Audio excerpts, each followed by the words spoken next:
If you loved the HBO series but haven't seen the original film it was based on, it still holds up. This film came from a screenplay by Michael Crichton, and it pioneered digital image processing techniques to create pixelated POV shots from the perspective of its android characters. While this originally might seem like more of a horror film, this Iranian vampire film has the inspiration from westerns all over it. The vampiric hero, known just as the girl, was a play on the lone anti-hero protagonist we often see in these films. The shots are clearly inspired by classic spaghetti westerns as well. This early Raquel Welch western film is a known inspiration for the Quentin Tarantino classic Kill Bill.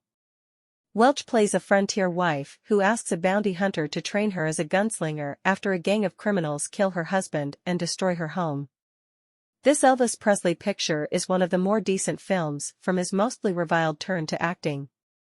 These films came to be known in the art world when Andy Warhol used stills from them to create several silkscreen paintings, including Ada Lives's. At the height of his action hero fame, Bruce Willis starred as a gun for hire in this action film that bombed at the box office. It is a credited remake of the Akira Kurosawa classic Yojimbo, which also famously inspired Sergio Leone's A Fistful of Dollars to the point where Japanese company Toho sued the Italian filmmaker. Yes, this sci-fi thrill ride from visionary writer-director Jordan Peele is certainly a western too.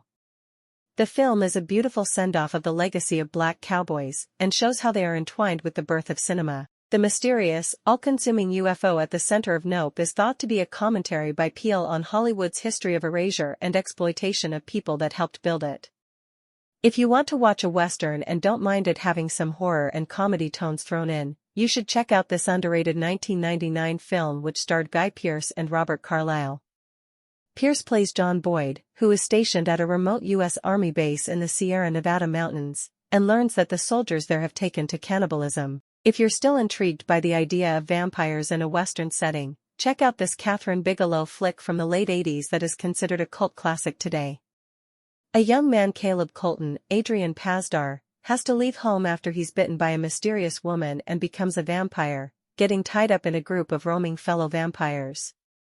This delightful Japanese comedy film, featuring an early career performance from a young Ken Watanabe, is about a truck driver who works to help revitalize a struggling ramen shop run by a widow named Tampopo, Nobuko Miyamoto. Tampopo was billed by its director Juzo Itami as a ramen western, a reference to the classic term spaghetti western which was applied to western films by Italian directors.